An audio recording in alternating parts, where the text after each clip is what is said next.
입꼬리를 좀 살짝 올려보실까요? 여러분들이 좀 이렇게 좀 과묵하게 있으면 제가 긴장돼가지고 잘못 두드러 맞을 것 같아서. 행복하시죠? 네. 아, 대답 안 하신 분도 계시네. 행복하신가요? 네. 다행입니다. 행복하셔서. 전에 고속버스를 타고 서울을 가는데 고속버스 앞에가 이렇게 글이 하나 적어져 있는데 이 차의 목적지는 서울입니다. 이렇게 해줘야 되잖아요. 이제 통상적으로. 근데 이 차의 목적지는 행복입니다. 그랬더라고요. 그래서 왜 저렇게 표현을 했을까 생각했더니 제 나름대로 해석을 해보면 안전하게 가고 잘 도착하고 다 결국에는 행복한 일이죠. 뭐가 잘못되면 행복하지 못한 일이죠. 그래서 아마 그렇게 적었지 않을까 생각이 싶고 또 우리가 사는 어떤 최종적인 목적하면 행복하기 위한 거죠. 뭐 여러 가지 말 붙일 필요도 없이 잘 살아내는 거, 잘 사는 거, 행복하기 위해서. 근데 행복하게 살아야 되는데 행복이 뭘까요? 한마디로 말하면 행복이 만족. 맞는 말이지. 만족. 자기 삶에 대해서 만족하면 만족의 척도나 이거 정확한 기준은 없겠죠. 나름대로 다 다르겠지만 자기가 추구하는 가치관 이런 것들이 이루어지거나 자기가 원하는 삶이 만들어지고 그게 이제 내가 만족하면 행복하다고 느낄 수 있겠죠. 근데 일반적인 행복을 보면 제가 볼 때는 그런 것 같아요. 보고 싶은 사람 보고 사는 거, 만나고 싶은 사람 만나고 사는 거, 행복할 것 같아요. 이게 이제 관계죠. 관계, 좋은 관계를 만들어가는 거. 첫 번째로 좋은 관계를 만들어가는 거. 두 번째로는 아마 여러 가지 일들이 있겠지만 하고 싶은 일을 하고 사는 사람이 행복할 것 같아요. 여러분들 하고 싶은 일 하고 사시나요? 예. 이 앞에 계시는 분 대답하셨어요. 별로 하고 싶지 않은 일들을 하고 살으셨을까? 물론 인생 살다 보면 하고 싶지 않은 일들을 할 때도 있고 어떻게 자기 마음대로만 살아요 세상에. 또 어떻게 하다 보면요 뭐 운대가 잘 맞아서 정말 내가 좋아하는 일을 할 수도 있고 대학을 졸업한 학생들이 거의 자기 전공을 살려서 이런 프로수가 그렇게 많이 높다고 않더라고요. 그러니까 거의 자기 전공을 살 다른 일을 많이 한다는 소리죠. 자기가 하고 싶은 일 저는 행복합니다. 내가 하고 싶은 일을 계속 하고 있고 저는 40년 넘게 이 영업 현장에 있거든요. 영업이란 일이 뭐 그렇게 행복하냐 생각에 따라서는 너무너무 행복해요. 저도 뭐 젊었을 때 좋은 취직 자리들이 있었지만 그때는 뭐 별것도 없는데 괜히 배짱만 있고 뭐 꿈만 컸던 것 같아요. 그래서 어떤 회사에 가서 월급 받고 회사의 부속품처럼 살아가고 싶지는 않다라는 생각을 했고 크든 적든 내 인생을 살아보자라고 생각해서 여러 가지 자영업도 하고 사업도 하고 영업을 하고 이렇게 해서 왔는데 지금 생각해 보니까 너무너무 잘했다. 내가 물론 힘든 일이 많았죠. 힘든 일이 많지만 자기가 하고 싶은 일을 하고 살 때 행복한 것 같아요. 그래서 여러분들 여기에 오셔서 일도 마찬가지지만 이 일을 통해서 내가 성공하고 싶다 그러면 어떻게든 생각을 바꿔야 돼요. 어떻게 해요? 이 일이 하고 싶은 일로 생각이 들어야 돼요. 아이고 내가 돈 몇 푼 벌려고 억지로 일하면 그게 성공할 수도 없고 재미가 전혀 없어요. 행복할 수 없습니다. 하고 싶은 일 하고 사는 거. 두 번째는 일이죠. 세 번째는 뭘까? 행복하기 위해서 세 번째. 우리 뭐 조건, 건강도 당연 다 있지만 다 빼놓고 저는 돈. 여러분 돈 어쩌세요? 돈이 행복할까요? 필요합니다. 돈 갖고 행복을 살 수 있을까요? 없을까요? 살 수 있습니다. 살 수 없어요. 저는 살 수 있다 쪽에 한 표. 필요하다는 쪽에. 행복을 보면 좀 차원 높은 행복도 있고 좀 낮은 행복도 있겠지만 돈으로 여러 가지 자기 만족이라는 의미에서 본다면 여러 가지를 채우고 살면 어느 정도 작은 행복은 올 수 있겠죠. 반대로 돈이 없으면 불편하죠. 불편하죠. 네. 불편한 것이 바로 만족하지 못하니까 불행하다고 생각할 수도 있겠죠. 근데 높은 행복을 보면 돈 갖고 예를 들어서 남에게 좋은 곳에 많이 써요. 남을 돕기도 하고 막 어디에 기부도 하고 하면서 좋은 일을 많이 해요. 돈이 많아서. 그런 사람들은 훨씬 행복도가 높아질 수 있겠죠. 네. 돈은 바로 행복일 수 있습니다. 그래서 저는 뭐 오늘 뭐 다른 이야기 하고 싶은 것은 아니고 우리 영업이란 일이 어떻게 보면 이 세 개 다 들어가요. 영업이란 일이. 여러분 다른 데 가서 좋은 이야기 많이 들으시니까 저는 오늘 돈 버는 이야기, 돈에 대한 이야기, 일에 대한 이야기를 하려고 제가 하고 뭐 다른 이야기 하면 제가 좀 그러죠. 어찌됐든 왜 관계가 들어갈까? 영업이란 어쩔 수 없이 사람들하고 좀 관계를 만들어가는 일이죠. 영업을 잘하시는 분들은 관계성이 좋아요. 우리가 관계 속에 지금 안 좋더라도 그동안에 어떻게 살았을지라도 내가 이 현장에서 성공하고 싶다 그러면 좋은 관계를 만들어 가야 됩니다.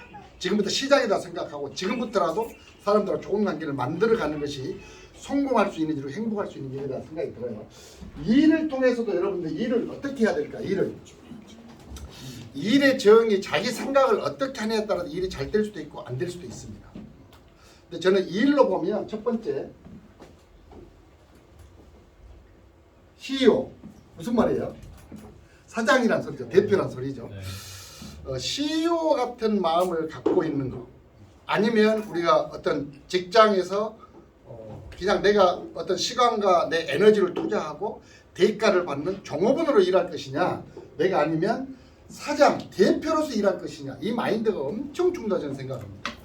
제가 2008년도에 지금부터 만 16년 전이네요. 2008년도에 금호래프 갔을 때 마찬가지로 저는 어떤 일을 하든지 그렇게 생각합니다. 제가 이 회사의 사장이다. 나로부터 시작해서 회사를 만들어보자. 내가 투자해서 처음에 아이템을 제공해 회사를 만들지 않았지만 이런 회사들이 모든 게 제공되어 있지만 이 안에서 나로부터 시작된 하나의 회사를 또 만들어보자. 그리고 내가 사장이 되는 거다. 저는 설계사 때도 그 생각을 했습니다. 여러분처럼 똑같은 설계사로 왔거든요. 설계사는 2008년 6월 25일 날 금문화협회를 찾아와 내 발로 찾아와 누구 하나도 말도 안 했는데 내 발로 찾아와서 첫 강의를 듣고 결심했던 게 야, 이 회사가 지금 크기가 그때 당시에 뭐 200건 300건 정도 나오는 회사 규모였던 것 같아요. 근데 이 정도 규모 이상의 규모를 나로부터 만들자. 제가 한 달에 뭐 5건 10건 하는 생각은 하지 않았습니다. 제가 영업을 잘하는 사람 못 되기 때문에 어찌됐든 어떤 조직을 만든 어떤 방법을 통해서든지 회사 하나를 또 만들자. 이 안에서 이 시스템 안에서 이런 생각을 했었거든요. 이게 CEO 정신이죠. 근데 내가 만약에 거기서 어떻게 해서 여기서 한 달에 몇 건씩 해서 얼마 벌어가지고 내 가용에 어떻게 써볼까 생활을 해볼까 이런 생각만 했다면 그것은 종업원의 마인드일 수 있겠죠. 제가 예전에 어떤 우리 집사람하고 야외를 나갔다 오다가 어떤 식당에를 들렸어요. 그 해가 질 무렵인데 그 뭐죠 이렇게 그 동그랗게 고기 구워 나오는 거죠. 고기 그 익혀서 나오는 동그랗게 하고 스테이크? 떡갈비 맞아. 떡갈비 생각이 안 나가지고 떡갈비 집인데 거기 이제 떡갈비 상추도 나오고 뭐 여러 가지 나오더라고요. 근데 먹다가 상추가 떨어졌어요. 그래서 종업원을 불러서 상추 좀 더 갖다 주라 그랬더니 오늘 이제 상추가 다 떨어져서 더 이상 없습니다. 그래요. 그래서 그럼 놔두세요. 그랬더니 종업원이 뭐라고 하냐면 만들어갖고 올게요. 뜯어올게요. 그러는 거예요. 해가 졌는데.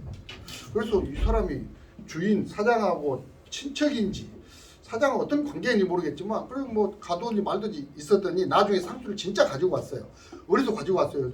이제 야외니까 바뀌니까 그 랜턴 가지고 와서 상추를 뜯었다는 거예요. 그래서 가지고 온 거예요. 종업원이 그렇게 쉽지 않죠. 사장이 아닌 이상. 그래서 이제 다 음식을 먹고 나오다 보니까 주인 아저씨가 뭐 의자인가 뭘 만들고 있어요. 밖에서 아저씨는 물어봤어요. 저분이 종업원이세요? 관계가 어떻게 되세요? 그랬더니 종업원이라는 거예요. 그래서 제가 뭐라 했냐면 저분 돈을 더 주라 절대 다른 데 못 가 꽉 잡고 있으세요. 그래야 당신 성공합니다. 그런 이야기를 한 적이 있어요. 그러니까 종업원이 주인처럼 일하면 어디 가든지 대우받을 수 있습니다. 우리가 어떤 일 하든지 간에 주인처럼 하는 거예요. 여러분들 이 지사에 오면 내가 이 지사장이라고 생각하는 거예요. 근데 나는 누구에 소속된 사람이 아니에요. 물론 전산상에서는 조직영업이기 때문에 소속이 되어 있겠죠. 그러지만 우리 마인드는 어떻게요? 내가 사장이에요. 내가 오늘 시작하지만 내가 1인 기업, 내가 만드는 이 기업체에 최초로 내가 창업을 한 내가 사장이라는 생각을 갖고 하는 사람이 그 일을 잘할 수 있습니다. 그래야 스케일이 클 수 있고 큰 그림을 그릴 수 있어요. 근데 종업원의 마인드를 가지면 여러분들 아무리 능력 있는 사람도 한계 이상 올라갈 수가 없어요. CEO 마인드를 갖는 거. 두 번째는 저는 자부심이라고 생각하거든요. 자부심이 스스로 자신을 내가 하는 일이나 하는 어떤 자신에 대해서 긍정적으로 자기를 정의하고 높게 생각하는 거죠. 만약에 여러분들이 우리 회사가 어떤 회사인지를 알고 오셨죠? 네, 상조회사죠. 상조회사. 그렇게 말도 많고 탈도 많고 시끄러웠던 상조회사입니다. 저는 법이 2010년도에 만들어졌는데 법이 만들어지기 전에 여기로 왔거든요. 제 판단은 뭐였냐면 이 산업은 하나의 우리나라의 고유한 문화고 그때는 여행이 없었어요. 문화는 쉽게 사라지지 않는다. 그 다음에 하나는 뭐였냐면 우리나라 그 출생률을 보면 1950년대, 60년대, 70년대 초반까지 1년에 거의 90만에서 100만 명이 태어났거든요. 지금은 얼마나 태어나신 줄 아세요? 작년 2023년도에 40만, 20만, 28만, 23만 정도 돼요. 23만. 너무너무 줄어버렸죠. 불과 작년, 재작년에 27만이었거든요. 아마 금년도에는 21만대로 떨어지는 20만대 포도씩 올라갈지 모르겠습니다. 사망자 수는요, 작년에 2015년도 지금도 7, 8년 전에 15만이었거든요. 15만 6만이에요, 사망자 수가.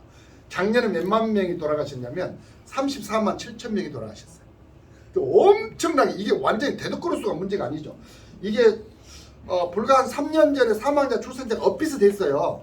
그래서 통계청에서는 이게 사망자 수가 이제 이걸 추월해 갈 거다. 근데 이게 급격하게 떨어져 버렸습니다. 이게 지금 출생자가 없는 게 우리나라 큰 문제죠. 아마 이번 그 선거에서도 이게 엄청난 화두가 될 것 같아요. 출생자가.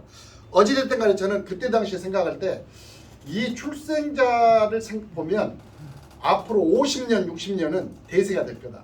앞으로 장래 사람 여러분들 언제까지 성장할까? 계속 급성장 올라갈까? 2070년도까지는 성장한답니다. 통계청 발표에 내 이야기 아닙니다.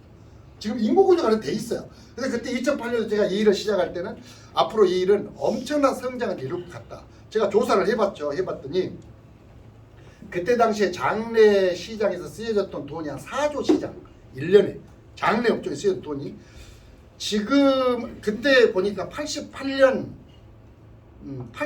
뒤에 아니 80년 뒤에 어느 정도 쓰여지냐면 88조 시장이 될 거다.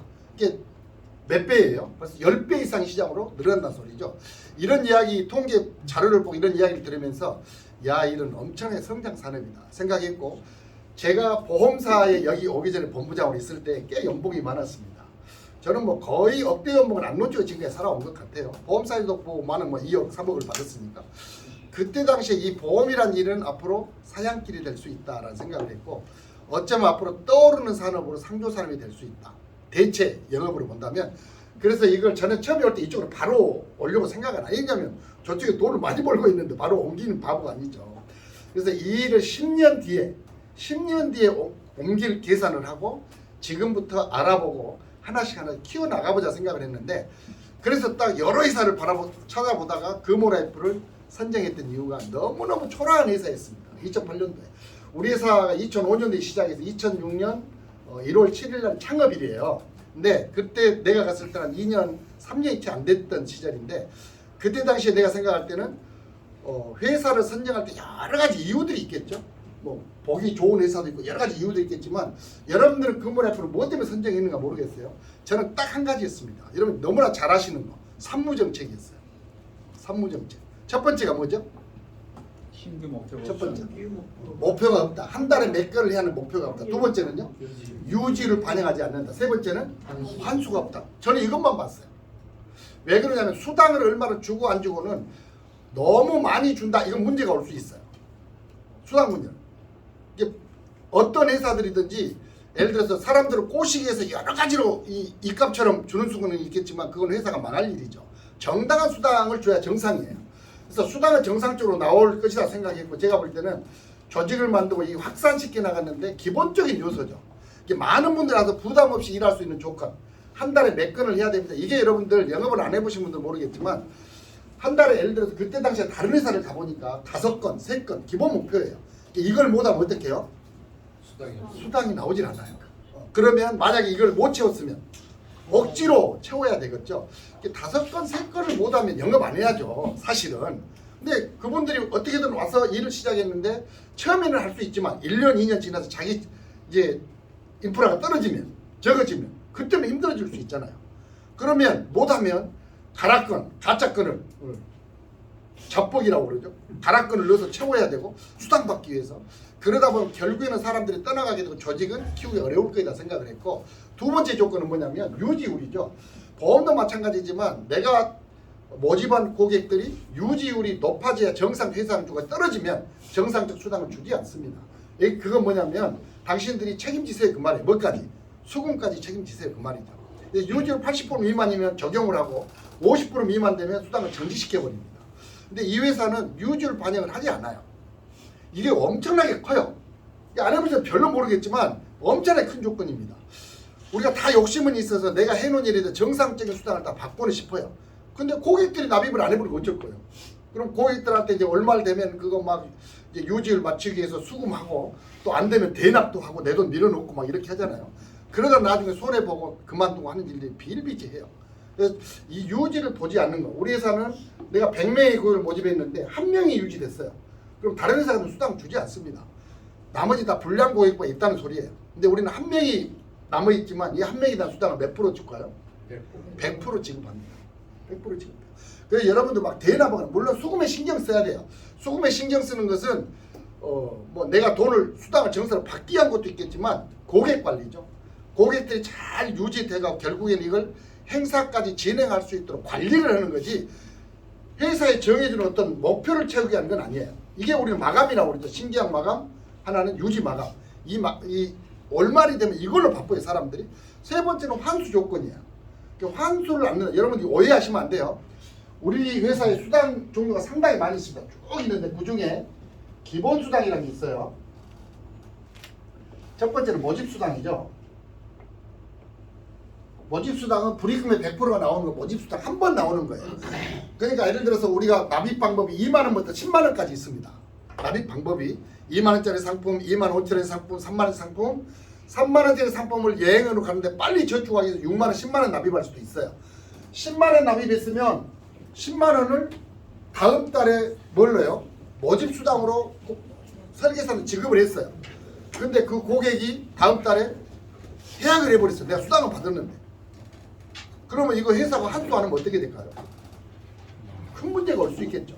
그런데 환수를 하지 않는다는 거예요. 두 번째는 유지수당입니다. 여러분들 다 이 이야기를 들었을 거예요. 유지수당으로 보면 보험 같으면 보통 2개월 넘어간 3개월 1일자에까지 유지가 안 되면 실효시켜버리죠. 그리고 이제 받았던 수당을 환수 조치를 해요.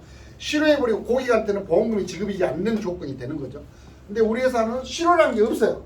고객이 2번, 3번, 4번 이렇게 유지가 되고 있으면 유지수당 지급하고 또 몇 번 이렇게 유지가 안 되잖아요. 그러면 지급 않고 그대로 놔둬요. 또 다음에 유지가 되면 어떻게 해요? 다시 또 지급해요. 보험 같으면 예를 들어서 10번 연체 중에 있었어요. 그러면 실효돼 있죠. 요걸 다시 살리려면 부활이라고 그러는데 어떻게 해야 되냐면 10번 미납된 걸 한꺼번에 넣어야 돼요. 근데 돈만 넣는다고 해서 된 건 아니에요. 이게 신규보다 더 까다로워요. 보험사 입장에서 보면 저 사람이 유지를 안 하려다가 어떤 질병이 오거나 진단을 받으니까 살려갖고 보상받으려고 그런가 보다 이렇게 하고 다시 그 사람의 건강 상태는 모든 것도 신규처럼 조사를 해요. 그러니까 더 힘들어요. 근데 우리는 그런 건 없어요. 피보험자가 없기 때문에. 그래서 예를 들어서 10번 아니면 1년을 유지를 안 했는데 한 달치만 납입을 하면 다시 연결이 돼요. 지금 조건으로는 2달을 넣어야 된다고 그러죠. 2달. 6개월이 넣어서 한 달치 남고 그대로 진행이 됩니다. 근데 장기 연체까지 2달을 넣으면 예를 들어 2년 동안 내가 유지를 안 했어요. 근데 2달치만 납입하면 나머지 빼버리고 다시 연결이 돼요. 얼마나 쉽게 돼 있어요. 이게 근데 유지수당은 어차피 그래서 우리가 20회가 모든 상품이 나오는데 이 유지수당 20회는 무조건 100% 받는다는 거예요. 보험 같은 경우는 실효돼 버리거나 해약해 버리면 유지수당이 나오지 않잖아요. 근데 우리는 100% 받아요. 이거 살리면 받으니까. 그래서 고객들이 해약한다고 그러면 우리는 뭐라고 그래요? 왜 해약을 하고 그래?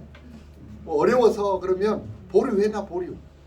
보류란 말은 돈을 회사에서 빼가지 못하도록 정지시켜 놓는 거예요. 그러고 나서 나중에 다시 살리고 싶으면 회사 전화해서 이거 살려주세요. 다시 부활해 주세요. 그러면 다시 이어나가면 돼요. 이게 우리 일하는 사람들 입장에서 보면 너무너무 좋은 제도들이죠. 고객 입장에서 전혀 부담이 없어요. 언제가 쓰면 되니까.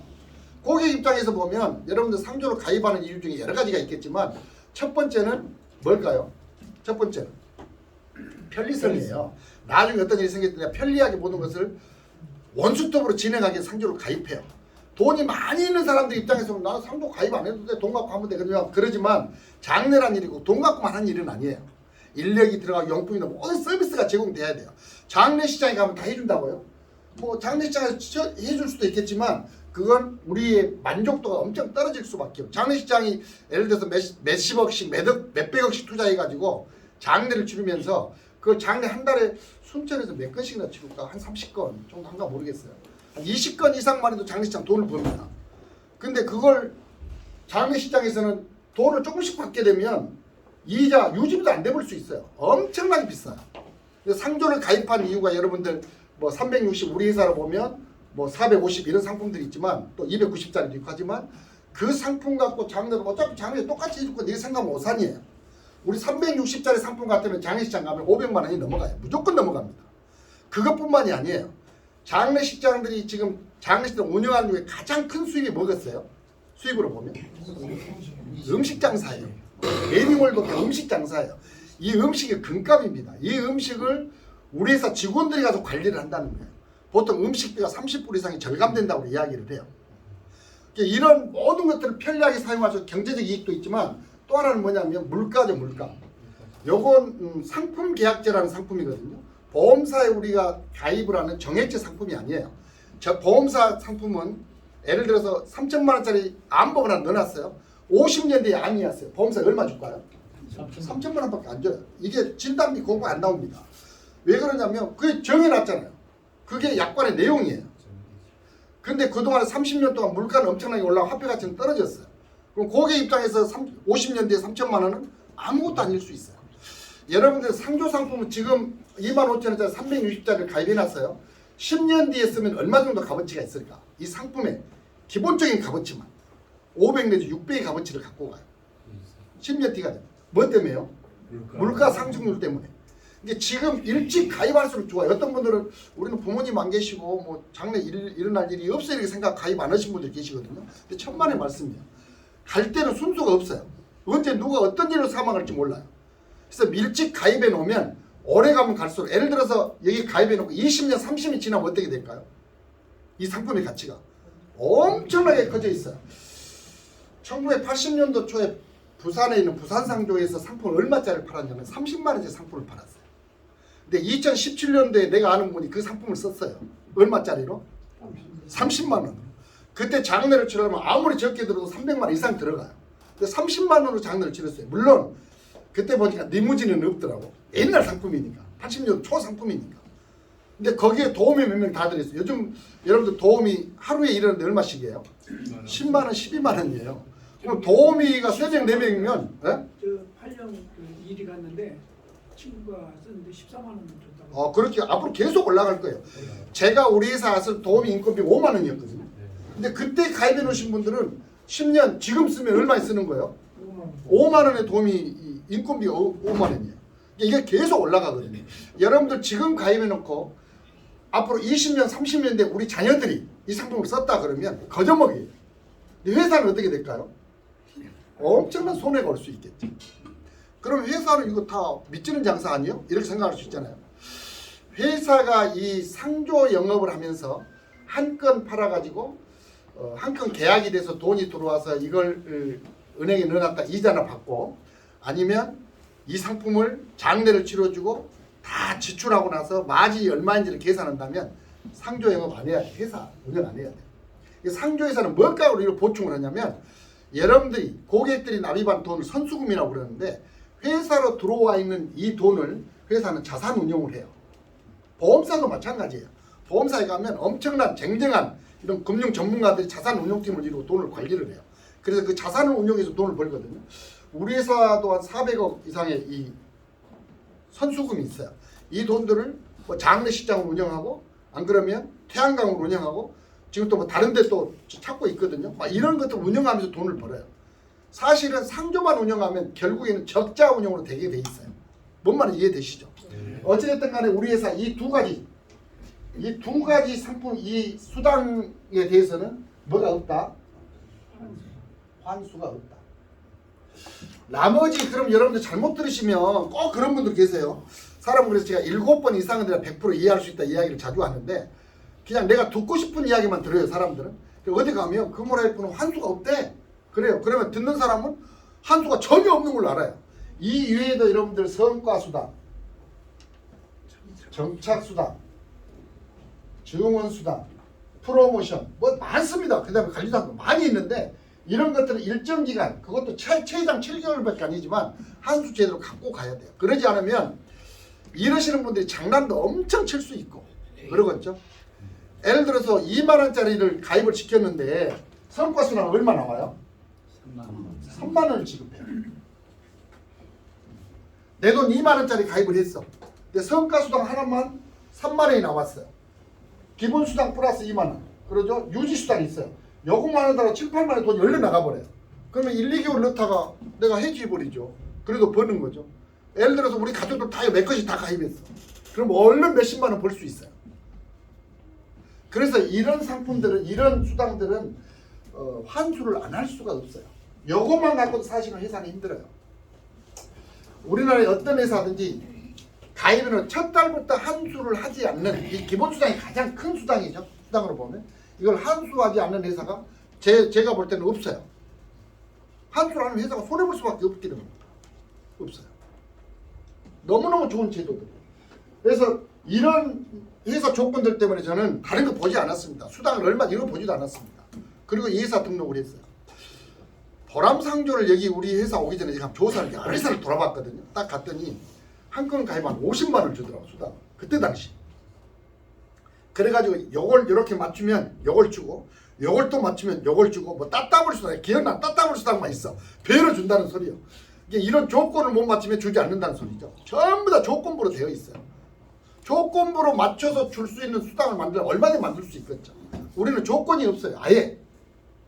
이것만 보고 저는 금호라이프를 선정했고, 한 1년 반 동안은 보험사에 있으면서 딱 하루, 화요일만 본사에, 그때 오후 교육이 있었거든요. 본사에 출근을 했습니다. 이 오후 교육뿐만 아니라 화요일날 아예 아침부터 시간을 빼서 거기 가서 출근을 그리 했어요. 1년 동안. 다른 날은 보험사에서 조직관리하고 1년 동안은 그렇게 하고. 그러면서 우리 보험 조직에 있는 사람들한테 이걸 짜집기를 해서 올리기 시작했습니다. 이게 보험 설계사들이 보험만 하다 보면 이제 고객들 열심히 활동하는 사람들 갈 곳이 별로 없어요. 근데 이 새로운 상품을 하나를 더 해봐라 해가지고 하다 보니까 보험도 계약이 더 나오고 하더라고요. 그래서 이걸 짜집기를 시켜서 일을 시키려고 했던 거죠. 그래서 한 1년 반 정도 지나서 생각해 보니까 그렇게 할 일이 아니더라고. 이 일이. 갈수록 이 일의 크기가 비전이 엄청 커지는 거예요. 그래서 억대 연봉을 그냥 내려버리고 이쪽으로 이동한 겁니다. 그때 내 수당이 200이 채 안 됐을 때예요. 우리 회사에서. 근데 이쪽으로 이동을 했어요. 우리 집안에서 난리가 나고 우리 주변에 저는 미친놈 이야기 안 들었겠습니까? 근데 지금 와서는 뭐라 할까요? 우리 처갓집 식구들까지도 우리 처남들까지도 매형 왜 그래 사람이 계산이 없냐고 별놈의 소리 다 들었어요. 근데 불과 이쪽으로 이동해서 1년 반, 총 3년 지나서 보험사에 받던 수당 이상의 수당으로 올렸습니다. 그게 우리 회사의 파워예요. 저만 그럴까요? 제 사내 조직들이 커지지 않으면 제가 그 수당을 받을 수 없겠죠. 제 사내에 어떤 사람들이 있는지 비슷하게 올라왔다는 소리죠. 저는 행복한 게 뭐냐면 저하고 함께 일하시는 분들이 수입이 많이 돼서 너무너무 기뻐하고 다리 꼬집어 보세요 뭐 그럴 때 너무너무 행복해요. 마치 부모가 자식이 잘 때면 기쁘듯이 그런 마음이에요. 근데 그러면 지금까지만 그랬을까요? 지금까지는 사실 어떻게 보면 너무너무 힘든 과정들을 거쳐왔어요. 제가 전번 시간에 이야기했죠. 우리 상조 1세대 언제부터 언제까지라고 그랬어요? 상조 1세대 1980년부터 2010년까지 2010년대 상조 법안이 만들어졌거든요. 이때까지는 진짜 시끄러운 시대였어요. 제도 뭐가 아무것도 없었어요. 도둑질도 많이 하고 많이 떠나가고 손해보는 분도 엄청 많았어요. 상조 2세대는 2010년부터 제가 정한 거니까 뭐 정확한 기준인지 모르겠어요. 2019년까지 구조조정이 끝난 기간 10년 동안 완벽하게 이때 2010년도에 343개 회사가 출발을 했어요. 이전에는요. 1980년도부터 2010년까지는 우리나라에 700개, 800개 회사가 있었어요. 정확한 기준이 없어요. 그래서 제가 700개, 800개라고 그래요. 어떤 조사에 들어가면 뭐 600몇 개도 나오고 700몇 개도 막 그래요. 아무튼 엄청난 회사가 2010년도에 법안을 딱 만들고 나니까 340개 회사만 등록을 했습니다. 정부에. 왜요? 이제 돈 빼먹을 거리가 별로 없는 거예요. 고객들의 돈의 50%는 정부의 예치. 자기 자본금을 얼마? 15억을 법인에 내놔야 돼요. 회사 대표들. 만약에 회사가 망해버리면 자기 돈도 15억이 날아가는 겁니다. 그러다 보니까 343개 회사가 등록을 했는데 하다 보니까 힘들어요. 운영이 힘들어졌어요. 상조회사는 계속 줄어서 2019년도에 한 93개. 지금은 몇 개 회사 남아있을까요? 72개 회사. 법이 구조적이 끝난 데도 줄어들었잖아요. 이 이유는 뭐냐면 한 2개 회사 정도는 폐업을 했는데 나머지는 인수합병이에요. 몇 개가 합쳐서 모이기도 하고 큰 회사에 흡수되기도 하고. 그래서 지금은 72개 회사. 그 다음 2020년부터 이후로 저는 상조 3세대 그러거든요. 제가 볼 때는 그래요. 2020년부터 상조가 엄청나게 성장 산업으로 들어가겠다. 성장 기간이 했는데 웬걸 뭐가 왔어요? 코로나가 가지고 상조뿐만 아니라 전 영업 현장들 뭐 단업종도 마찬가지겠지만 거의 죽을 썼어요. 그러지만 우리 회사는 크게 타격을 받지 않았습니다. 그게 뭐냐면 이런 교육 시스템이 계속 돌아가고 이러는 분들이 장기 근속자들이 많아요. 10년, 13년, 15년, 16년 이러신 분들이 많아요. 이걸 평생 직장으로 알고 현역으로 가고자 하는 이런 분들이 많기 때문에 크게 지장은 없었어요. 물론 영업력은 좀 떨어졌지만 그럼에도 불구하고 계속해서 우리가 유지를 해야 하는데 앞으로 지금 금년이 2024년이죠. 2024년부터 제가 그런 말씀 드렸습니다. 5년, 6년 앞으로 3년간은 급성장 시기가 될 것 같다. 전달에 제가 조사를 한번 해봤더니 우리 회사가 500건 이상 했더니 코로나 바로 오기 전에 2019년 4월, 5월 500건대, 600건대까지 했더라고요. 그러고 나서는 그 뒤로 조금 내려왔다 코로나도 계속 200건대만 떨어졌거든요. 근데 전달 실적이 얼마 나온 줄 아세요? 전달에 5년 만에 550건을 달아냈어요. 5년 만에. 그 중에 우리 순천 지점에서 얼마나 했을까? 예? 한 100건 정도 했을까? 예? 넘었습니다. 넘었어요. 얼마나 넘었을까요? 200건 이상 됐을 거예요. 228. 와. 230건에 가까운 건수를 했어요. 여러분들이 한 거지만 박수 한번 치세요.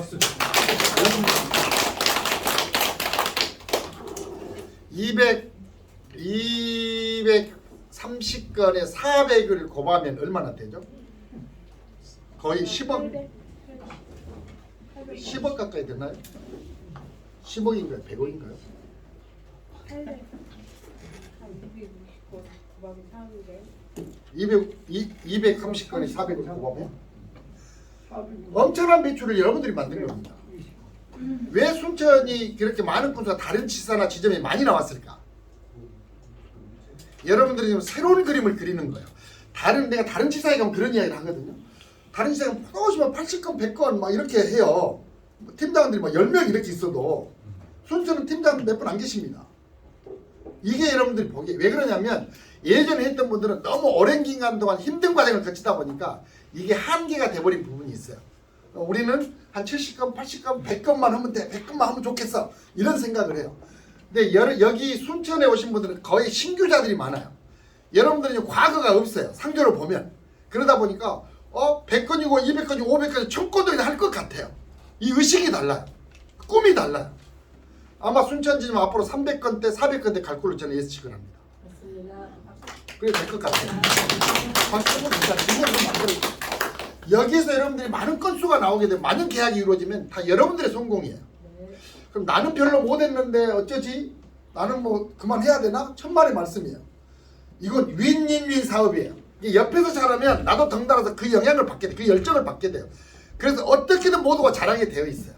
그래서 순천이 앞으로 뭐 전달 2024년 1월뿐만이 아니고 앞으로 우리 대표 지점이 될 거로 저는 확실히 믿습니다. 왜냐하면 그런 그림들이 그려지고 있어요. 또 시기적으로 보면 상조라는 이 산업이 엄청난 성장세를 제가 계속 누누이 말씀드렸잖아요. 2024년부터 성장세를 탈 거다.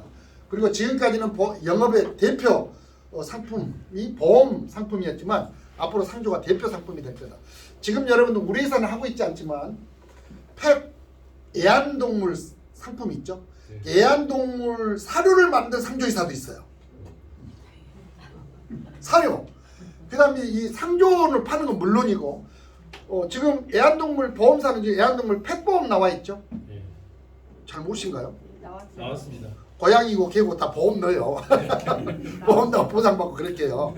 근데 이런 상품도 많이 나오고 있고 우리 회사도 지금 우리 교육 뭐죠? 저기 어학연수 가는 거 어학연수 우리 상품 있어요. 신청하는 분들이 없어서 근데 지금 많이 이렇게 누적되신 분들은 어학연수 말레이시아나 아니면 필리핀으로 떠날 수 있습니다. 28일 4주 기간을 해서 이런 상품도 우리 회사에 있어요. 앞으로 여러 가지 상품들이 들어와요. 지금 건강 상품을 취급하는 회사도 많이 있어요. 그러면 앞으로 지금 2024년을 기점으로 해서 엄청난 성장세로 갈 거다. 제가 볼 때는 여러분들 선택이 뭐 안 해도 그만해도 여러분 인생이니까 하겠지만 제가 볼 때는 어떤 영업보다 첫 번째로 보면 여러분들 여기에 돈 투자한 것 없죠? 네. 손해 볼 일 있어요? 없습니다. 돈을 많이 버냐 적게 버냐 어떻게든 얼마를 버느냐의 문제지 10원도 손해 볼 일이 없는 회사입니다. 그러면 한번 해볼 만하죠. 도전해볼 만하잖아요. 내가 열심히 하면 얼마든지 지금까지 내가 이루어보지 못했던 꿈을 이룰 수 있는 회사가 금호라이프입니다. 그러기 위해서 첫 번째 뭘 해야 된다고? CEO 마인드를 더 여러분들 꿈을 키우세요. 내가 오늘 처음은 설계사지만 내가 오늘 금호라이프 안에서 내 회사, 내 기업을 창업했다고 생각하십시오. 그리고 여러분들 지금 일을 하고 계신 분들 증원에서 나와갔던 파트너들이 계시면 여러분들이 이게 뭐예요? 체인점들이에요. 체인점들을 만들어간다고 생각하십시오. 설계사라는 단어, 뭐 상담사, 한 건, 몇 건 하는 사람 이게 아니에요. 하나의 기업들이에요. 그런 마인드를 가지셔야 돼요. 저는 연봉 제 목표가 크게 제가 그랬습니다. 연봉 3억이 넘어가면 다시 반환하겠다. 회사에 반환할 일은 없죠. 어디다 반환해야 될까? 우리 조직에 반환하고 싶어요. 내가 3억 가까이 가다가 여러 가지 어려운 구조적으로 이렇게 좀 떨어져가지고 지금은 좀 절반 정도 와 있는 수준인데 앞으로 얼마든지 그 상황에서 갈 거다. 저는 이렇게 예측을 합니다. 지금까지 비포장도를 달려오면서 여기까지 왔는데 지금은 포장도로가 깔려있어 이미. 달리기만 하면 돼요. 너무너무 쉬운 영업입니다. 세 번째는 뭘까요? 세 번째 목표가 있죠. 목표. 중장기적인 목표. 목표가 없이 제대로 된 방향을 잡을 수가 없어요. 목표 지점이 있어야 우리가 그 방향 설정을 할 수 있어요. 동쪽으로 가든 서쪽으로 목표가 있어야 돼요. 여러분들이 오늘 시작하고 이제 시작했지만 여러분들의 목표를 분명히 가십시오. 하나의 목표는 뭐냐면 수입 목표죠. 나는 어느 정도 돈을 벌고 싶다. 목표 세우세요. 목표 세우셔야 됩니다. 나는 능력이 없어서 한 달에 1,000만 원을 못 벌어. 한 달에 100만 원 벌면 다행이에요. 이렇게 생각을 모르겠지만 이건 지렛대 원리와 똑같아요. 내 능력 플러스 나와 함께하는 사람들과 더불어서 하는 일이에요. 그렇기 때문에 할머니가 가서도 억대물을 만들 수도 있고 전혀 한글을 읽지도 못하는 사람이 억대물을 만들 수도 있어요. 절대 여러분들 자신을 가소평가하지 마세요. 가소평가하지 마십시오. 목표 세우십시오. 수입 목표예요. 하나는 승급 목표예요. 앞으로 순천에서 계속 팀장들 지원년에 쏟아 나올 것 같습니다. 이 승진이라는 게 승진 중에서 이 팀장이 가는 거. 팀장이 가면 이제 조직 수입을 받는 시간이죠. 전달에 우리 순천만 팀장님 팀에서 몇 건 나왔어요? 한 180건. 180건 나왔어요. 팀에서 180건이면 부합진하게 계산 한번 해볼까?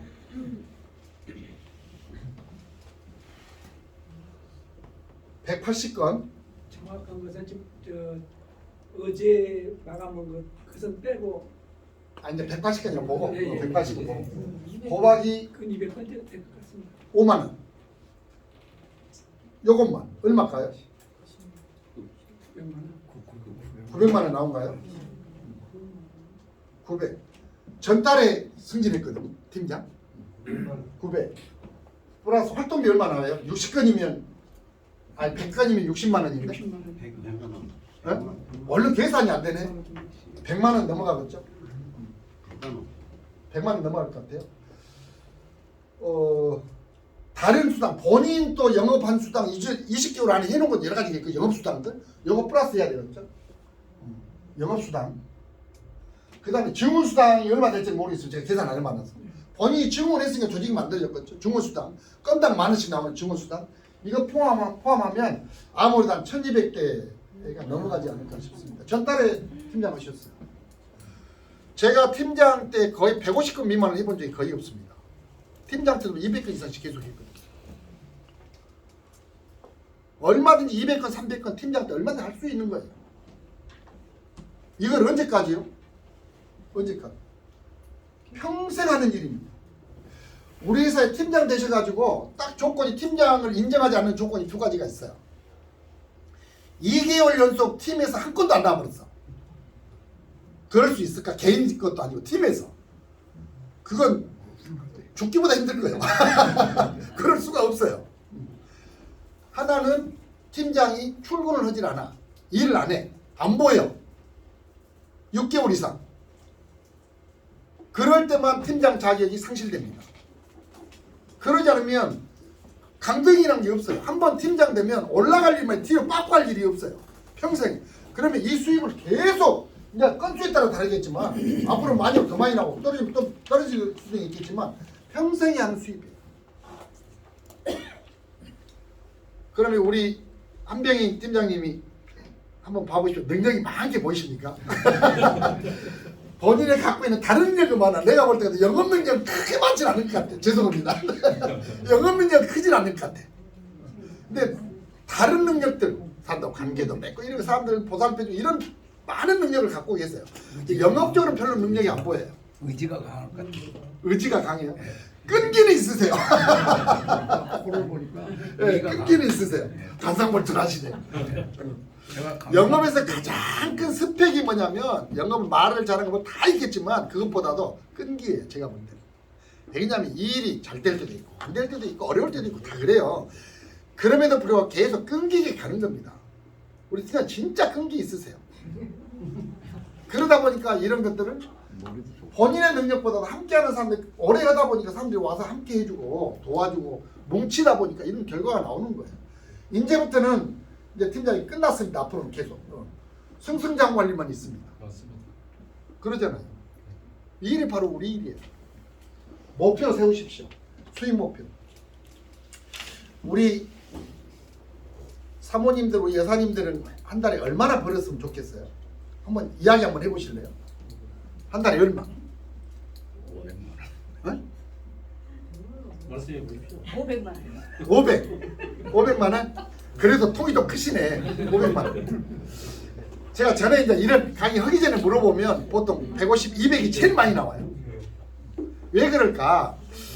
생각해 보니까 평상시에 그 정도 벌 때도 뭐 그 정도 벌었고 어디 가서 요즘에는 좀 더 인건비가 올라서 그래. 그 전에 보면 뭐 식당에 가서 일도 하고 뭐 다른 일도 하고 뭐 직장에 다녀도 200 받으면 괜찮은 직장 여성분들로 보면 그러다 보니까 이 일 해서 크게 뭐 이렇게 자유롭게 시간 쓰면서 한 200만 원 벌면 괜찮을 것 같아 이런 이야기 참 많이 했어요. 150에서 200이 제일 많더라고 조사해보면.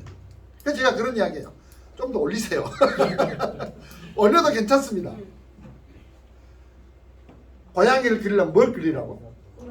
호랑이를 그려야 됩니다. 200만 원 목표 세우면 100만 원도 벌기 힘들어요. 내가 1000만 원의 목표를 세우고 그 1000만 원을 벌기 위한 노력을 하게 되면 적어도 5, 600만 원은 벌어져요. 뭔 말인지 이해되시죠? 예. 자기 그동안에 내가 살아왔던 한계를 내 한계를 딱 고정시켜버리면 안 돼요. 이 한계를 올리세요. 얼마든지 올려도 돼요. 그 다음에 성공 목표 세우셔야 돼요. 오늘 오셨지만 오늘 이달에 일 시작하셨지만 나는 우리 승급으로 보면 5개월 내지 6개월 정도 걸려요. 제대로 가면.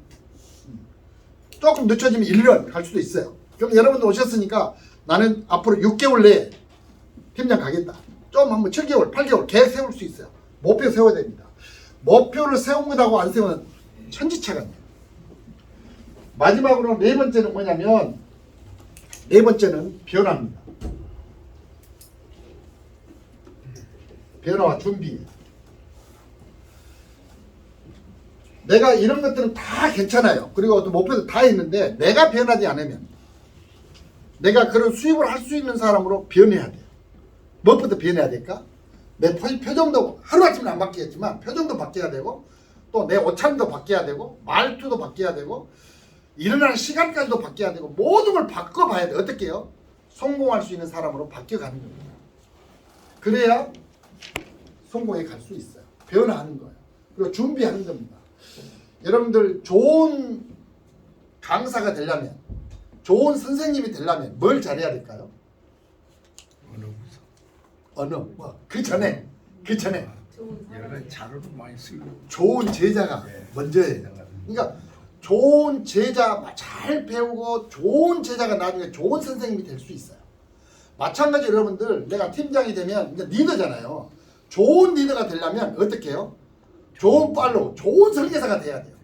좋은 설계사가 돼서 준비해야 돼. 변화해야 돼요. 출근과 교육은 영업에서 두 가지 가장 중요한 바퀴라고 그래요. 날마다 출근하면 더 좋겠지만 내 상황에 따라 지금 여러 가지 일을 하고 계신 분들 같으면 그래 나는 일주일에 한 2번은 출근해야 되겠어.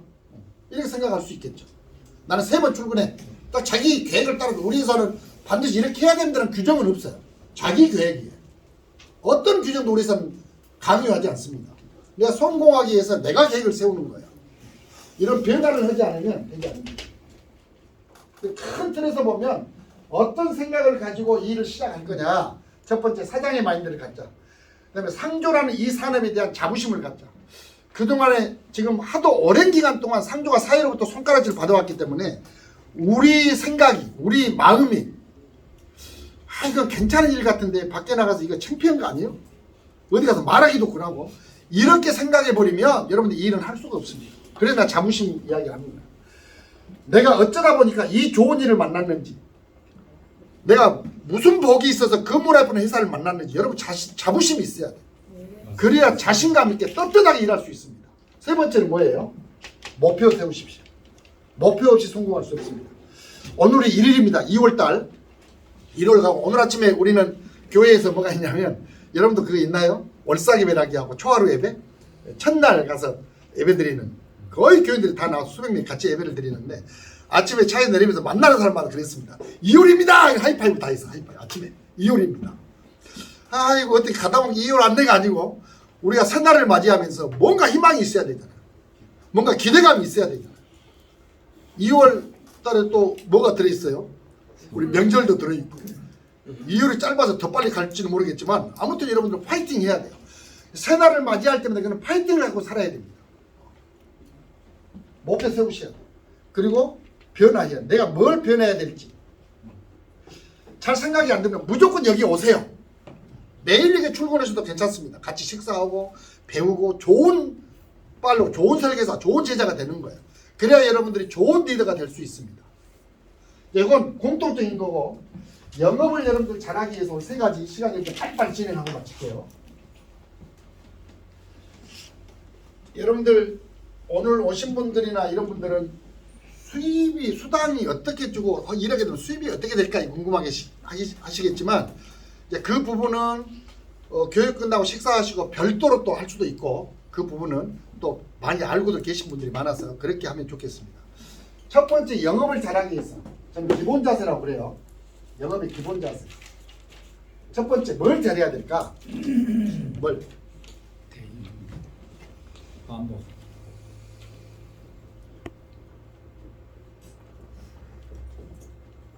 끊임없이 반복해라. 영업은 다른 큰 기술이나 노하우가 필요한 게 아니에요. 부지런한 사람, 성실한 사람이 성공합니다. 근데 어디에 성실할 거냐? 반복이에요. 밤에 한 달을 더 넣으면 규칙적이에요. 저는 이걸 철저히 합니다. 내가 어떤 분은 고객을 만들든지 어떤 분은 주문하려고 했으면 한 줄을 배부르지 않습니다. 누가 내 말 딱 듣고 아 그래 이런 사람 별로 많지 않아요. 다 거절해요. 고객은 뭐 하려고 있다고요?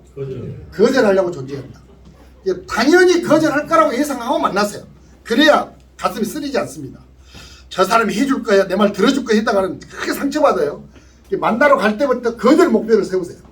그러고 가야 돼요. 그리고 거절해봐 그럴 줄 알았어? 그러고 오면 돼요. 그래야 마음이 안 아파. 규칙적. 제가 엊그저께 강주 교육하면서 그런 이야기 했는데 그 안타까운 장사꾼들 보면 이렇게 용달차로 이렇게 식료품도 싣고 막 과일도 싣고 장사하는 사람들 있어요.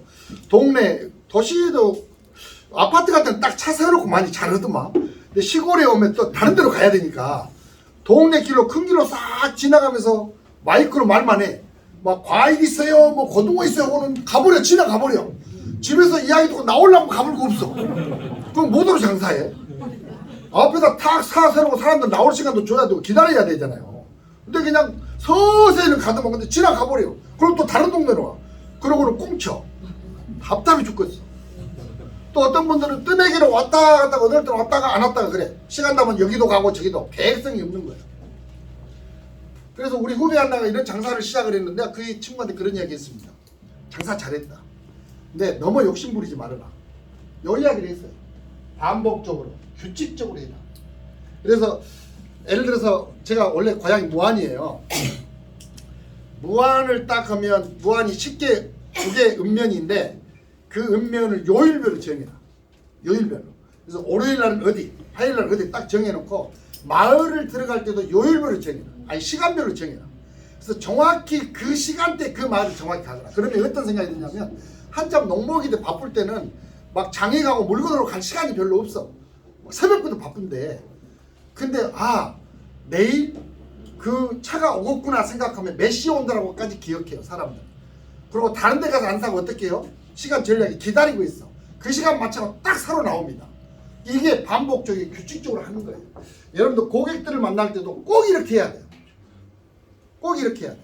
반복적으로는 몇 번 정도 만나면 될까? 끝까지 만나야 돼. 될 때까지 만나는데 제가 보니까 보통 상조 영업은 한 5번, 4번, 5번이면 거의 가입돼요. 물론 막 첫 번에 가서 가입도 많이 되지만 길게 이야기하는 겁니다. 그러면 여러분들 한 번 가서 이렇게 반대하고 거절하면 마음이 아프잖아요. 저는 이렇게 이야기하고 싶어요.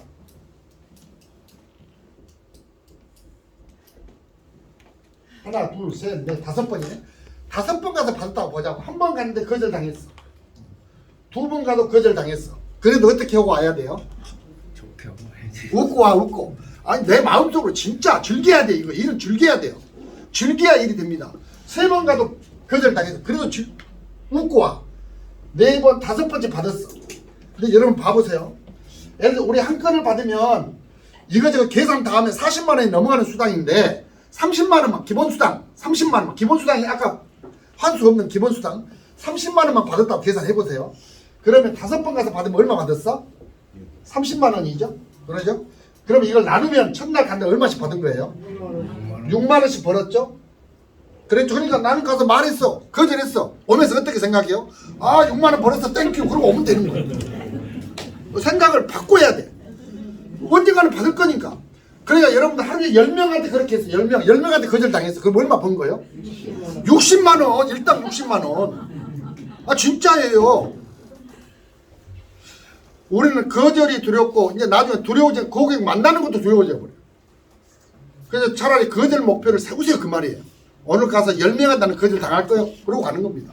거절하면 땡큐 그러고 오는 거예요. 근데 어떻게 반복적으로 다음 주일에 또 가는 거예요 그 집을. 그 사람을 또 만나는 거예요.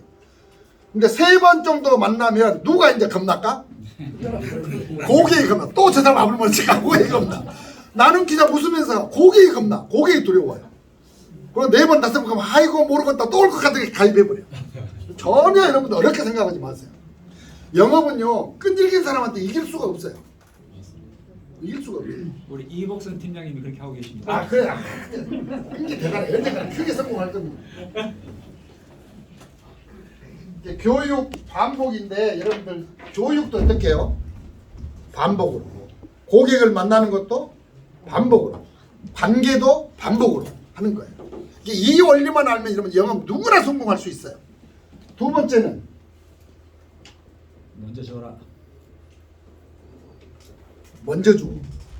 계산하지 마세요. 영업은 계산하면 힘들어집니다. 계산하면 힘들어져요. 그리고 사랑하면 쉬워져요. 영업은 사랑하는 거 똑같아요. 여러분들 우리 막 그 동물의 왕국이나 막 이런 거 보면 그 쑥놈들이 암놈한테 이렇게 그 번식기 어떻게 해보려고 별짓거리를 다 아양 떨고 별짓거리를 다 하잖아. 여러분 그거 한번 생각해봐. 사랑하려고 우리 고객을 사랑하면 무조건 되는 거예요. 100%.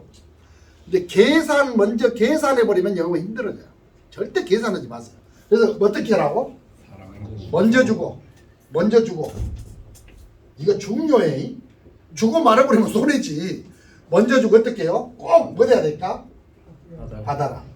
뭘 받아? 계약을 받아야지. 먼저 주고. 너무 큰 것 주면 손해 나버려요.